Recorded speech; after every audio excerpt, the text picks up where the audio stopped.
Ahorita es tendencia a nivel mundial todo lo que sucedió en Venezuela después de 25 años prácticamente de varios de estos dos gobiernos, no tanto de Chávez, no gobierno, un mismo gobierno, pero con estos dos líderes que estaban a cargo de esto.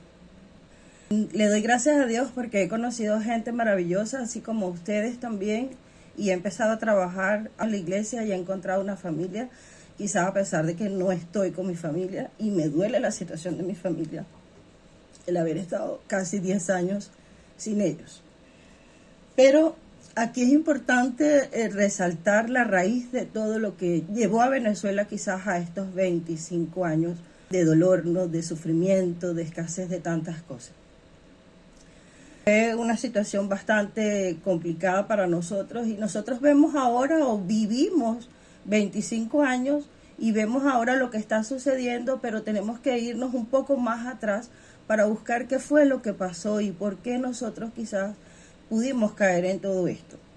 Entonces es clave para nosotros también entender un poco esta parte antes o esta parte previa en cuanto a lo que era el corazón del venezolano. Yo creo que ahí es donde radica el problema de toda la humanidad, ¿no? En el corazón humano, el pecado que tenemos cada uno de nosotros.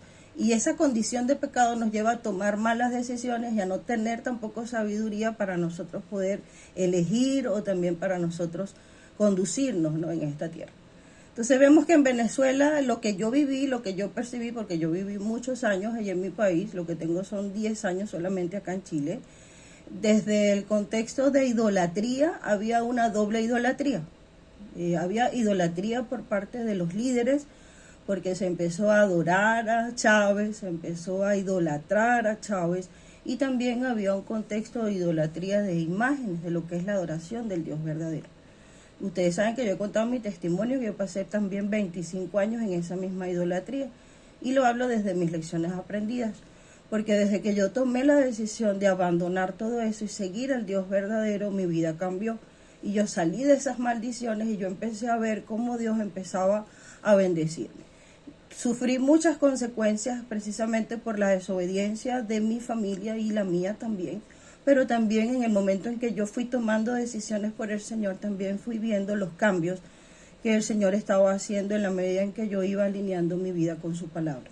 Y eso es lo que quiere el Señor. Entonces vemos esta doble idolatría, y también hubo una dependencia y una seguridad en nuestras riquezas naturales, que nosotros sabemos que todas las riquezas son temporales. Y nos olvidamos en cierta forma de que Dios era nuestro único proveedor, de poner a Dios en primer lugar. Entonces aquí vemos la raíz espiritual que trajo como consecuencia la parte económica y también obviamente una mala administración y una mala gestión política. Entonces esa dependencia en el petróleo y no confiar en Dios, esa mala administración de los recursos naturales, ese pecado de la corrupción, porque hubo demasiada corrupción, mala gestión, robos, expropiaciones de las propiedades de los venezolanos, ese autoritarismo y esa concentración del poder, lo que trajo fue una situación bastante compleja para Venezuela por 25 años. Pero la Biblia nos enseña que la historia de todas las naciones, sea mala o sea buena, en el fondo tiene un trasfondo de lo que es la condición de pecado del ser humano, ¿ya? Corazones que se alinean o corazones que se desalinean en cuanto a los principios divinos. Ahí nosotros tenemos que entender que eso, mientras nosotros estemos en esta tierra y no estemos cumpliendo con las cosas que Dios establece, siempre va a haber crisis. Ahora, ¿qué nos llevó a esta crisis? ¿Por qué Dios permitió esta crisis por 25 años? ¿Seguía Dios el control en el gobierno de Chávez, incluso en el gobierno de Maduro? Ahora, en este momento, a partir del 3 de enero, ¿sigue Dios el control con la captura de Donald Trump de Maduro? Entonces vamos a resumirlo hoy rapidito, que hay muchas cosas que podemos decir acá, pero yo hice 3 puntos clave. Hoy vamos a analizar solamente 3 puntos. El primer punto que yo quiero revisar aquí es la condición de pecado del hombre. Y nosotros vemos de que Venezuela no es ni será el primer país que atraviese por una crisis profunda. Hay muchos otros países que están viviendo situaciones similares. Y nosotros también podemos decir que es la condición de pecado, bien sea del pueblo o bien sea del líder que está gobernando. Entonces, el pecado en el corazón del hombre siempre va a producir crisis. En Romanos 3:23 nos dice que por cuanto todos pecaron y están destituidos de la gloria de Dios. Esa es nuestra condición. Ya nosotros venimos con esta condición heredada de pecado. En el caso de Venezuela, la crisis no comenzó con Chávez. La crisis tampoco comenzó ni continuó con Maduro. La crisis comenzó con el pecado del corazón venezolano. Y yo creo que ahí es donde nosotros tenemos que apuntar. Entonces, pecados que quizás nosotros llegamos a normalizar en nuestro país, como fue el caso de la corrupción, el abuso, los engaños, los robos, la usura, la avaricia, la codicia, el egoísmo, esa idolatría por las imágenes, esa idolatría por los líderes. Eso es lo que nosotros quizás llegamos a practicar por muchos años y que eso trajo consecuencias. Entonces, la raíz del mal político, la raíz del mal social, la raíz del mal económico de una nación depende netamente de la condición de pecado del hombre. En 1 Timoteo 6:10, mira lo que dice: porque raíz de todos los males es el amor al dinero.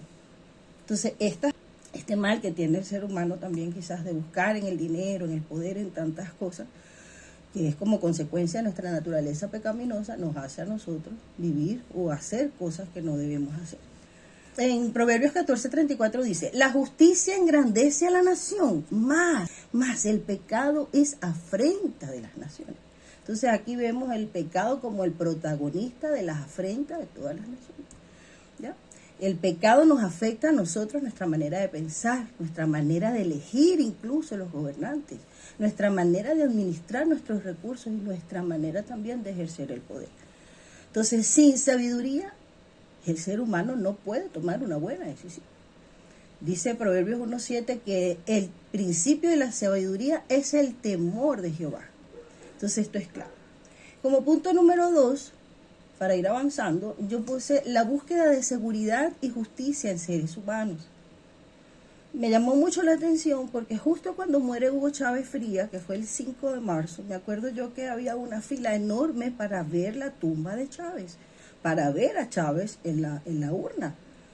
Y yo no estaba haciendo esa fila, yo estaba justamente pasando por allí y vi la fila y estaba caminando con mi familia y había un panfleto o un afiche o un volante que tenía una inscripción y yo la recojo del suelo y la leo. Decía,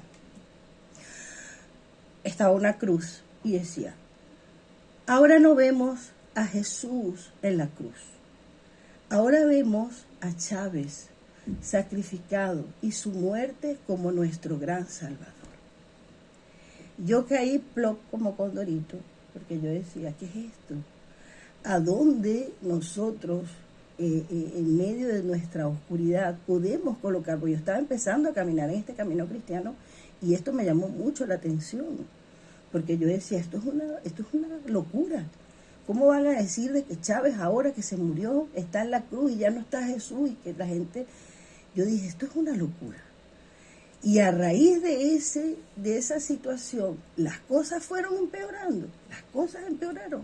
Vino hambre, vino escasez, no se encontraban los productos, hacíamos filas enormes de casi 3.000, 4.000 personas para que nos dieran 2, 3 productos. Entonces, yo veo aquí que ese error de haber caído en idolatría, incluso de llamar a Chávez el Salvador y de colocarlo en lugar de Jesús, eso trajo maldición para el país, ¿ya? Porque nosotros sabemos que nuestro único y suficiente Salvador, el único, es Cristo Jesús. Pero lamentablemente en medio de la ceguera espiritual, quizás nosotros buscamos seguridad y justicia en seres humanos.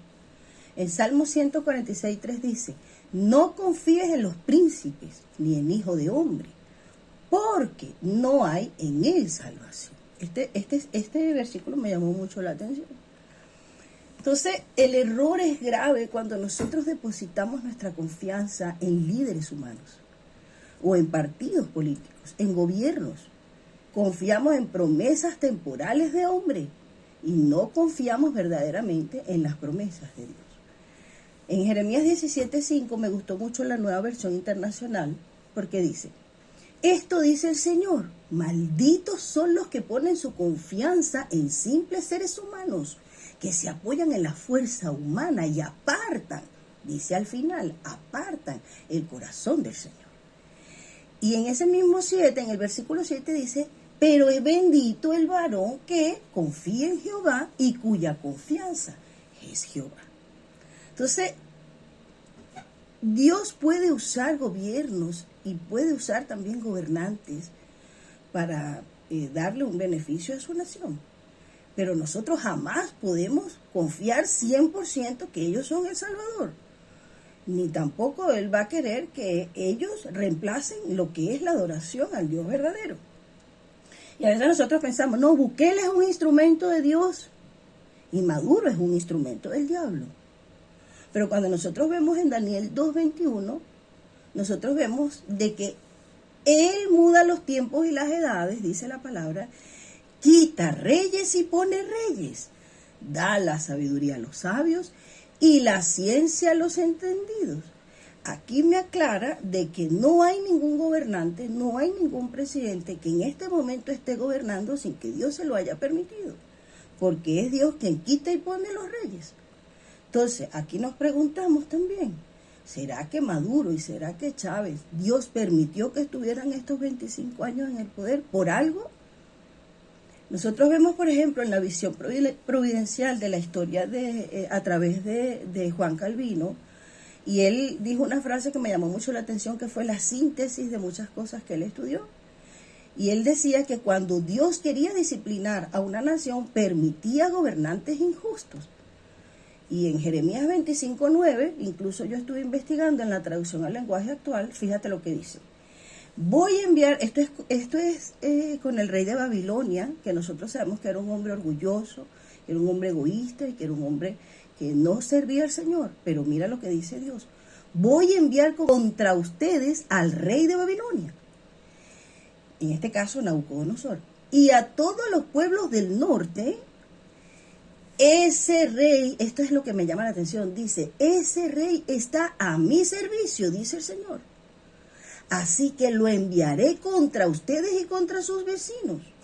Dios va a enviar a un hombre que era pagano, que no era su siervo, pero él dice que le estaba sirviendo en ese momento. ¿Para qué? Dice, contra ustedes. Voy a destruirlos por completo, voy a convertirlos en un montón de ruinas que solo causará terror y burla. Les juro que así será. Entonces, en este contexto nosotros vemos de que Nabucodonosor no era siervo de Dios. Era un hombre idólatra, era un hombre violento, era un hombre orgulloso.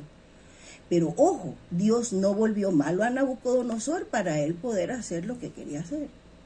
Usó la misma condición de pecado de Nabucodonosor. Usó su misma maldad y permitió que él avanzara en lo que ya él sabía hacer, que él lo disfrutaba hacer, y lo permite incluso con límite. ¿Para qué? Para hacer volver a su pueblo, para que su pueblo reaccionara, para que su pueblo entendiera que debía volver al Señor. Aquí nos preguntamos, ¿era Chávez y Maduro siervos de Dios? Nosotros podemos ver aquí si Nabucodonosor en algún momento fue utilizado para hacer reaccionar por la misma condición de pecado del pueblo, porque se resistieron a escuchar al Señor y siguieron avanzando en su propia condición de pecado. Aquí nosotros podemos ver de que todos somos siervos del Señor. Incluso Nabucodonosor, el Señor dice que era su siervo. Entonces ya, al final, a pesar de que el Señor puede permitir estas situaciones en algunos momentos puntuales de la historia, quizás para causar un llamado de atención a la gente, para que saquemos nuestra confianza de todas las cosas, de la idolatría, falsos dioses, a pesar de todo eso, el Señor, a estas personas incluso que puede usar como siervos, que son personas que hacen el mal, y que fue el caso de Nabucodonosor, vemos de que el Señor también es justo. Y al final, Él dice que Él castiga a Nabucodonosor. Tampoco es que lo deja que Él haga lo que quiera y Él se salga con la suya. Mira lo que dice Jeremías 25:12. Y cuando se completen los 70 años, pediré cuentas de sus pecados al rey de Babilonia, en este caso Nabucodonosor, y a su nación, el país de los caldeos, y lo destruiré. Dice que iba a destruir a Nabucodonosor para siempre. Yo, el Señor, lo afirmo. Entonces, hay situaciones que nosotros vemos que ocurren, pero cuando vemos hoy en día la situación de Maduro, que fue apresado, que está preso, También nos damos cuenta quizás que el Señor lo permite por muchos años, pero obviamente que Maduro tiene que empezar a reconocer el mal que hizo y las cosas que hizo. Y a eso apuntamos, que hay un arrepentimiento en su corazón, que él entienda la maldad y obviamente que se arrepienta y que cambie, pero que él entienda el daño que hizo a tantas personas. Ya. Hoy en día mi familia, gracias a Dios y a esta situación, aceptó a Cristo en su corazón. Toda mi familia se entregó a Cristo. Fueron 25 años de idolatría en que nosotros estábamos y fueron 25 años de esclavitud. Pero esta esclavitud los llevó a voltear sus ojos al cielo y hoy en día sirven mi familia toda al Dios verdadero. Y le doy la gloria al Señor por eso.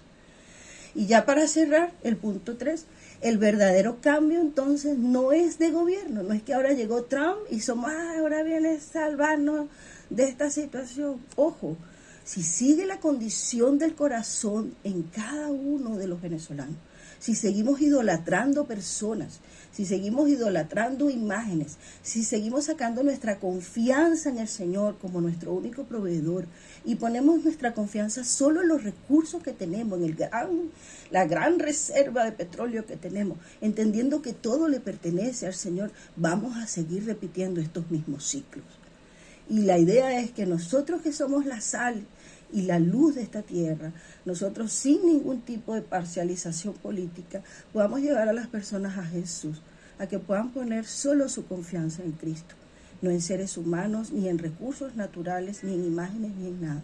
Entonces no implica aquí un cambio de gobernante. Aquí la profundidad del problema es con un cambio de corazón, del corazón humano, del corazón del venezolano, ¿ya? En Ezequiel 36, 26 dice, os daré un corazón nuevo y pondré un espíritu nuevo dentro de vosotros y quitaré de vuestra carne el corazón de piedra y os daré un corazón de carne. Y nosotros sabemos en 2 de Crónicas 7:14 que dice que aquí está la clave y el secreto para nosotros poder salir de una nación que ha sido devastada, destruida o afligida. Y el Señor lo que pide que es primero humillación. Dice, si se humillare mi pueblo, sobre el cual mi nombre es invocado, y oraren, hay que buscar al Señor en oración, buscar el rostro de Dios, dice, y buscar en mi rostro, y se convirtieren, empezar a dar cambios. Y yo creo que en el país se produjeron muchos cambios en el corazón del venezolano. Se convirtieren de sus malos caminos. Entonces viene la respuesta de Dios en la segunda parte de 2 de Crónicas 7:14. Entonces yo iré desde los cielos, perdonaré sus pecados y sanaré su tierra. Hermanos, la solución de Venezuela no es un cambio de gobierno.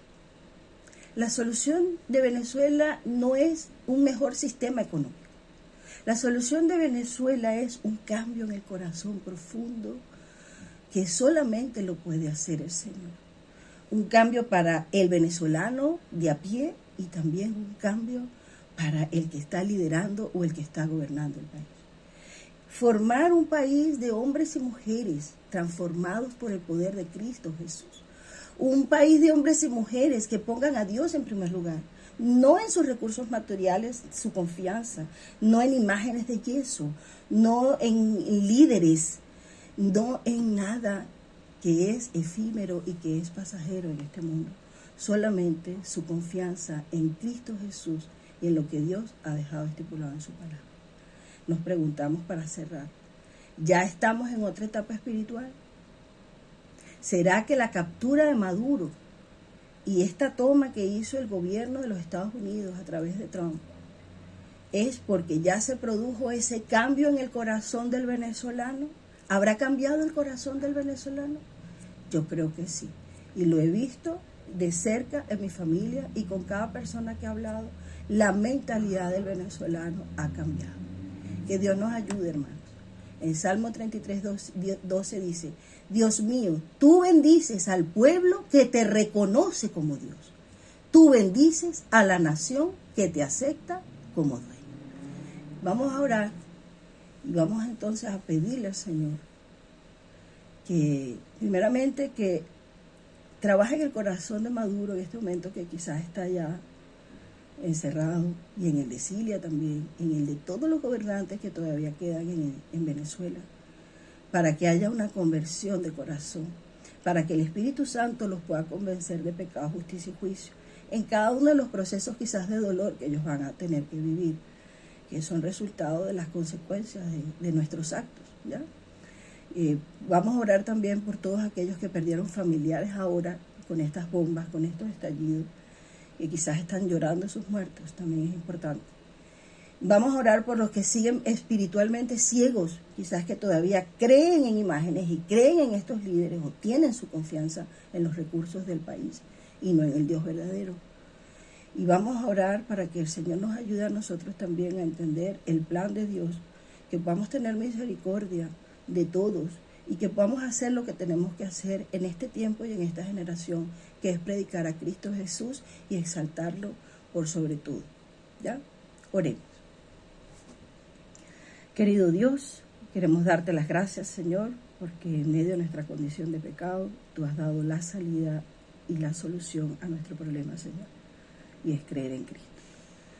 Las desviaciones de nuestro corazón, el desalinearnos de tu palabra, Señor, nos ha traído a nosotros consecuencias. Pero hoy en día, en la medida en que vamos saliendo y vamos conociendo tu verdad, tu palabra, te agradecemos, Señor, porque nos das luz y claridad. Permite que en la medida en que vamos recibiendo luz y vamos abandonando nuestros malos caminos, podamos ir guiando a otros también a esa verdad, para que podamos, Señor, empezar a ver lo que hemos hecho mal y las consecuencias que eso nos ha traído, y empezamos a vivir y usufruir de todas las bendiciones y todo lo maravilloso que es servirte y seguirte. Señor, te amamos, por eso estamos aquí.